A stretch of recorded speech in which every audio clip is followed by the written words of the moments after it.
Sem a tentação, sem a experiência da tentação, ninguém experimenta maturação. Nenhuma consciência é de fato forjada na escolha livre, no livre-arbítrio. Nenhuma consciência põe raízes próprias para dentro e que tenham o seu chão no Evangelho e o seu destino de busca na direção do sol da justiça. Nenhuma consciência faz isso, tem esse experimento e cria raízes e lucidez, sem o experimento e a experiência da tentação. É por isso que eu quero insistir no dia de amanhã sobre essa tentação. Jesus é levado pelo Espírito Santo, conforme você vê em Marcos 1, versos 12 e 13, ou você vê em Lucas 4, de 1 a 13, onde se diz a mesma coisa. A seguir, o Espírito Santo o levou ao deserto para ser tentado. É uma expressão que deixa quase todo mundo embasbacado.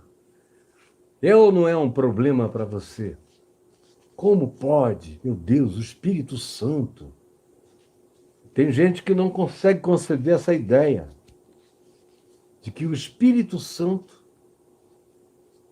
frequentemente, é a presença soberana no nosso enfrentamento de tentações. E, às vezes, até na permissão. E mais do que na permissão, aqui não se trata de permissão. Foi o Espírito Santo que o levou. É o paráclito da tentação, caminha ao lado de Jesus, levando pela mão para o chão da tentação no deserto. E não há lugar onde a tentação ganhe mais expressão no coração do que no deserto. Na cidade, a gente é muito distraído. Tentação na cidade se mistura muito com distração da cidade, da sociedade, com outras coisas. Ela nem tem tempo de se tornar muito profunda na gente. Quando a gente tem uma vida social intensa, ou vida esportiva intensa, ou tem atividades acadêmicas intensas, trabalho intenso, demandas que passam por compromissos nossos com os outros intensos, às vezes diminuem até esse espaçamento do lugar de ferramentação da tentação na gente. Agora, o deserto. Eu já estive no deserto, num dos piores momentos da minha vida de tentação adulta, no deserto do Sinai. Eu estava lá com um grupo de pessoas, 600 pessoas, uma dezena e meia, quase 2 dezenas de ônibus, espalhados na paragem, no sopé do Monte Sinai, onde eu já fui muitas vezes.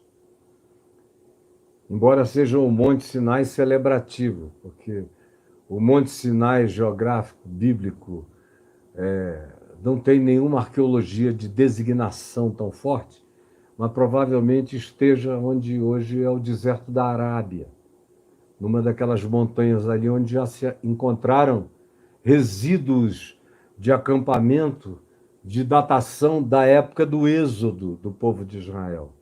Então, tudo indica que seja para além da Jordânia, esse deserto.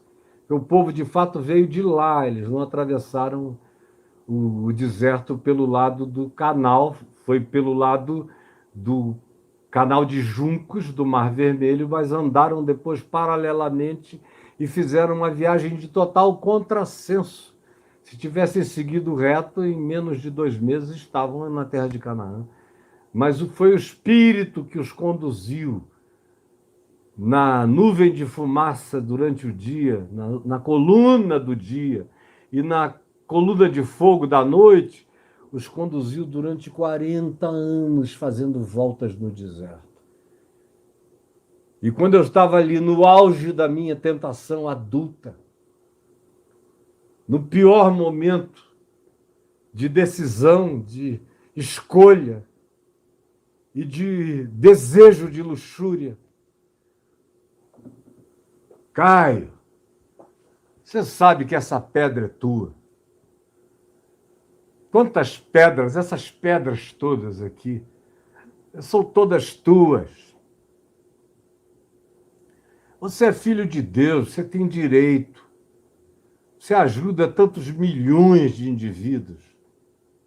Por que você tem que sofrer tudo até o fim? Por que você sempre escolhe o caminho mais difícil? Só pega, Caio, e transforma em pão essa pedra e come. Você está com fome guardada há tantos anos aí dentro. Come, Caio. E eu vivendo aquilo ali, no deserto do Sinai, atormentado pela lei, pela angústia, pela culpa, saudáveis, divinas no meu coração, que eu não queria obedecer, mas estava naquele estado de angústia.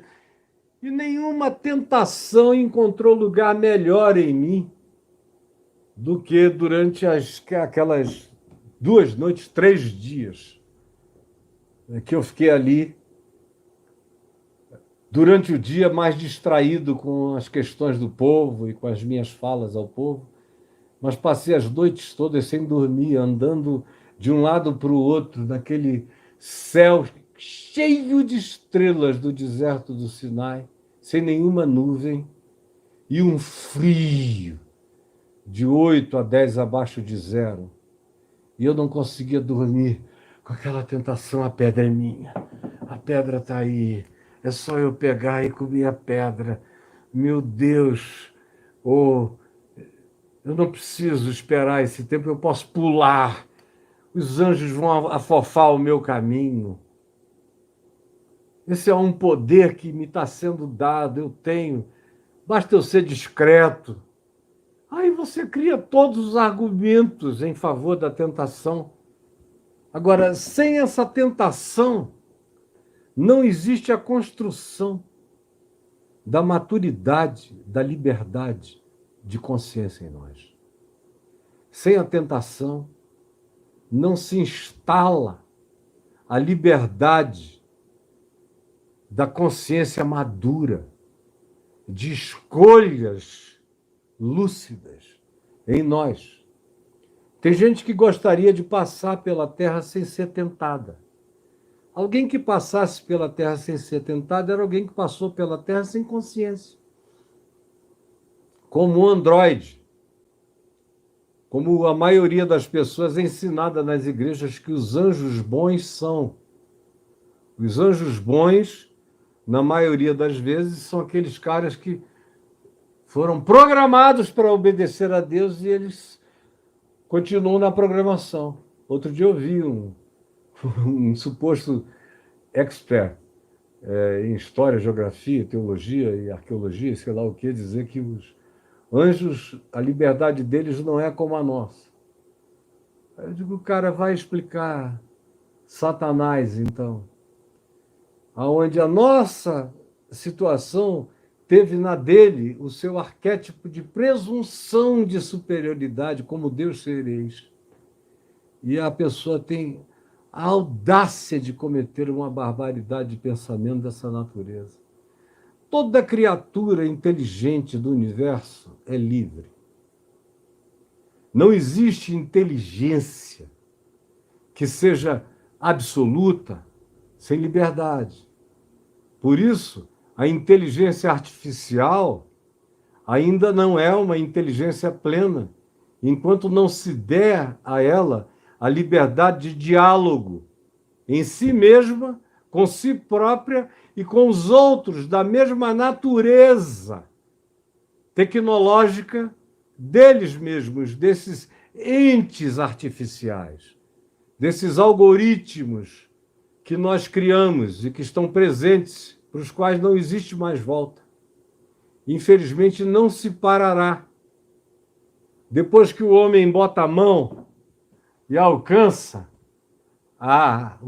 o fruto da árvore, aí ele diz, bom, eu pego, eu tenho altura, eu consegui pegar, eu tenho poder para mexer, para alterar, eu tenho boca para comer, esôfago e estômago para processar. Aí pronto, não adianta mandamento de Deus e de ninguém, a gente vai lá e pega mesmo, e quer contaminar os outros, pega tu também, vamos juntos, não me deixa só nessa, como acontece com todos nós.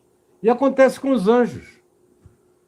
Eu não tenho tempo hoje aqui para explicar por que acontece com as outras civilizações do reino dos céus e das outras dimensões celestiais. E eu disse, a própria inteligência artificial só vai deixar de ser artificial quando ela ganhar capacidade ou receber a permissão de diálogo na horizontal com os iguais, com os artificiais, que foi o que o Mark Zuckerberg fez agora, um pouco antes da pandemia. Ele disse que os computadores lá da Meta, do Facebook, que hoje é a Meta, a empresa que cobre tudo, daqueles produtos que começaram com o Facebook, com o Mark Zuckerberg. Ele deu permissão, autorizou os programadores a fazerem todos os servidores e computadores da Meta conversarem entre si livremente, sem a intervenção dos programadores.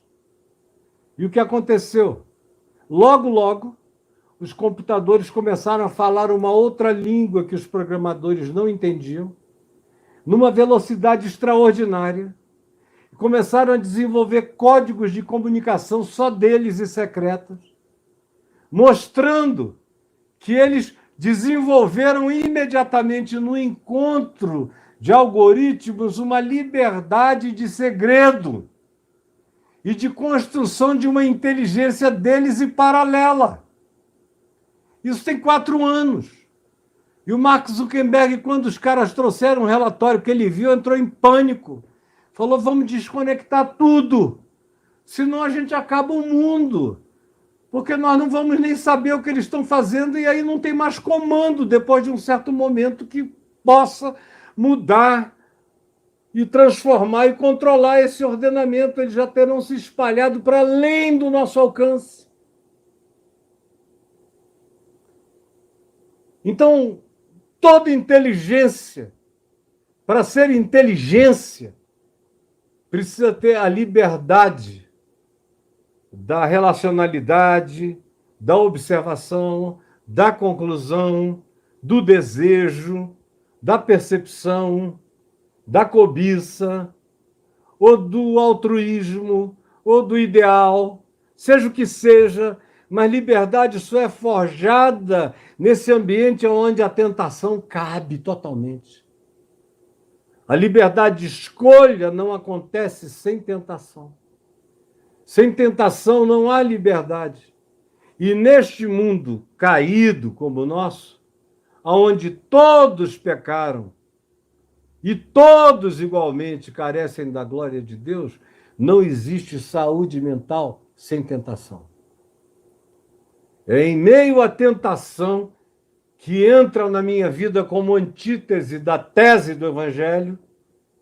O Evangelho é a tese plantada em mim pelo Espírito de Cristo, pelo Evangelho de Jesus. E a tentação é a antítese. E a minha resposta é a síntese que o Evangelho quer que eu encarne, com liberdade absoluta. Mas isso só vai acontecer se lucidamente eu olhar para as tentações como uma graça divina para eu desenvolver aprofundadamente as teses da minha vida, em choque com as antíteses malignas, para eu formar as sínteses da minha melhor encarnação de existência no planeta. Por isso, sem tentação, ninguém desenvolve uma cognitividade saudável.